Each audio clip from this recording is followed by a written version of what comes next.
Yeah, I didn't say 17 for the last one, but just for a reference, if you're keeping track, the one that talks about character and purpose, that's 17. So that means wisdom is 18. So wisdom is the sense that no matter what aspect you get challenged on your purpose or your character, the maturity of that is then when you can take your maturity of your character and purpose and you can defend it from any angle that you can possibly imagine it to be attacked from. And then you can stay true to yourself at the same time. So there's a balancing point to do with wisdom where no matter what comes at you, your character, your purpose, your belief systems, all those things keep you absolutely locked in to where you're going in life, what you're doing in life, because wisdom is after all of those things are challenged, and then you have answers for all of your enemies, or even answers for people who want to know how to be like you or have similar skills as you.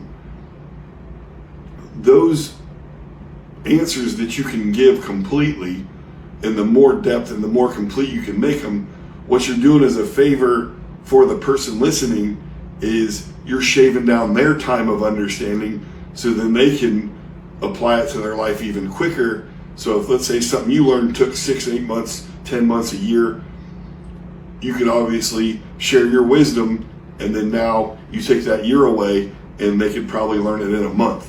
And then if you expound that out over a lifetime, you can be so much smarter at, let's say, 20 years old than the previous generation or you were, whatever. That's what our servitude is as people who are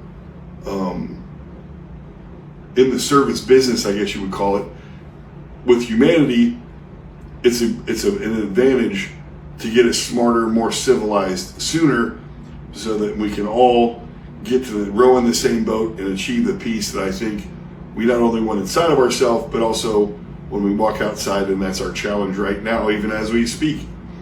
But that wisdom and that teachability all comes from this level, which is one below recycling.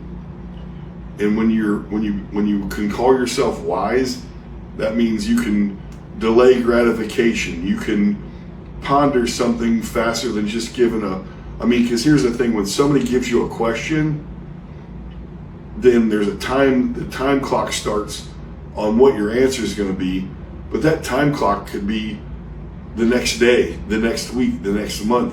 You don't have to knee-jerk, especially at wisdom level, to obey somebody's time clock that they're telling you, like, hey, I need your input on this, and you want to weigh all the options before you speak. That's just wise. That's just smart. You put a pause button on time, and the equal sign can be filled in on the math problem, but you don't have to fill in your answer until you're ready to fill in your answer, because you have to ponder stuff, you have to consider stuff, you have to do some research. That's where wisdom comes in. Instead of just saying the thing and just being right off the cuff, very rarely is that a good thing.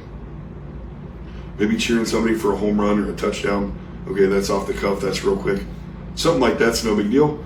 But if somebody's gonna ponder, hey, who should I marry? What job should I have? Where should I go to school? Who should I date? Should I engage a teacher in a certain, in a certain problem area that I'm having? It's all those things are things that you can weigh yourself from the wisdom perspective to put yourself in a better area in which to then be effective for your own purpose. Because we never really, in the same way that the belief system never really goes away, once we lock into it, our purpose really, once we lock into our purpose, it's not going away either. So then it becomes a replication of those two maturity levels to then reconcile all the things that we need to reconcile to eternity from this point of time mindfulness.